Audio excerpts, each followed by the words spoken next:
Sinalakay po ng mga operatiba ng Calabarzon Police ang bahay na pinaniniwalaan pong tinuluyan nung naarestong driver ng van kung saan nasabat ang higit 1 toneladang shabu sa Batangas. Detalye ng ulat sa live report ni Mar Gabriel. Mar.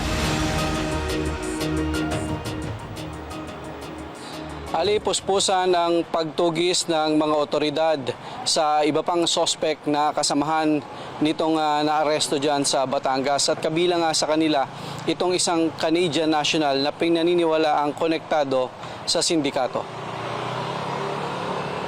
Sa eksklusibong mga larawan na ibinigay sa Net25 News, kita ang bahay na ito na isa sa mga iniimbestigahan ng otoridad kaugnay sa nasabat na higit 1 tonelada ng shabu sa bayan ng Alitagtag, Batangas.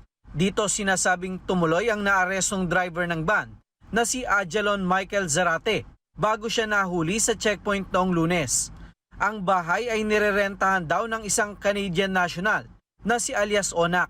Yan po yung ini-establish natin na ngayon, ma'am, kung ano po yung relasyon o association po nitong si Zarate dito po sa Canadian National na siya pong nagrenta po nitong lugar. But we receive information na diyan nga po tumuloy itong si Mr. Zarate doon sa lugar na inuupahan nga po nitong Canadian National.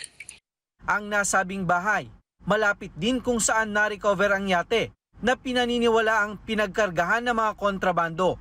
Sa bisa ng search warrant, sinalakay ng mga operatiba ng Calabarzon Police ang bahay bandang 1:00 ng madaling araw kanina, pero wala na silang inabutan sa lugar. Negative po yung naging resulta dahil wala naman pong natagpuan na mga illegal drugs doon sa lugar.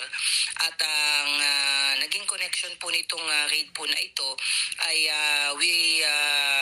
based po sa ating intelligence case build-up. Ayon sa PNP, 4 na lugar ang kanilang iniimbestigahan sa ngayon.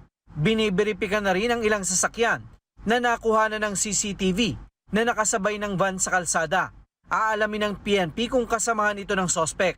Backtrack and we foresight kung ano yung kasama nito. Baka may nauuna and we're just following up kung mga ito involved yung mga tao.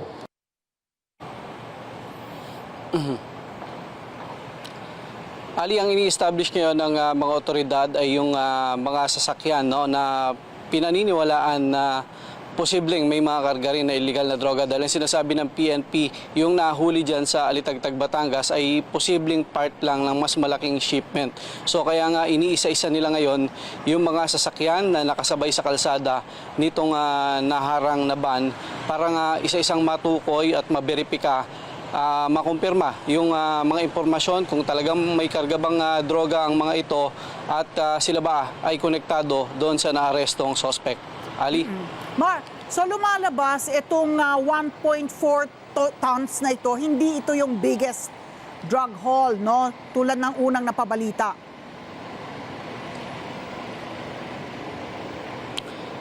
Sa ngayon, walang specific na sagot diyan ng otoridad, no, dahil nga ang sinasabi 1.4, may nagsasabi naman na may 1.5 na nahuli dati, pero based din daw sa final inventory noon, yung 1.5 na nahuli noon sa Quezon, sa final inventory bumaba din daw yung timbang noon. So ngayon walang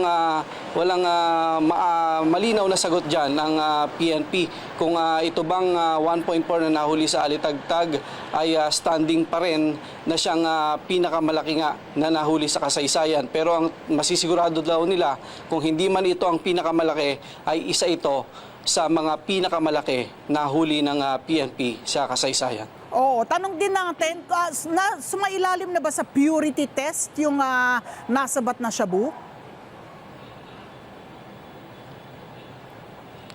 Actually, may initial test lang na ginawa ang PDEA, Ali. Ang sinasabi nila, may nilalagay kasi silang chemical dyan. Ang lumalabas sa initial test, parang high-grade shabu itong nakumpiska. Dahil ang bilis daw magpalit ng kulay nung nilagyan nila ng chemical. No? Pero yung official na purity test ay hindi pa nakakandak ng PDEA dahil nangangailangan yan ng court order bago nila maisagawa. Oo, last question na lang, Mar. Sino ang may-ari ng yate? Nakarehistro ba? Ali, yan ang tinutuntun ngayon ng investigasyon ng PNP, pero posible na may mga hawak na rin na mga pangalan itong PNP. Ngunit hindi muna nila inilalabas ang mga pangalan na yan dahil nga tuloy-tuloy yung kanilang case build-up at follow-up operation dito sa kaso na ito. Parang doon din sa kaso ng mga sasakyan na kanilang iniimbestigahan ngayon. Bagaman may mga pangalan na sila kung sinong mga registered owner nito, patuloy yung investigasyon para hindi masunog itong mga ginagawa nilang follow-up operation. Ali? Okay, klaro. Maraming salamat, Mar Gabriel. Maraming salamat sa inyo pong pagsubaybay sa Mata ng Agila Primetime. Para malaman ang matatag, matapang at matapat na mga balita, i-follow lamang at mag-subscribe sa AtNet25 TV.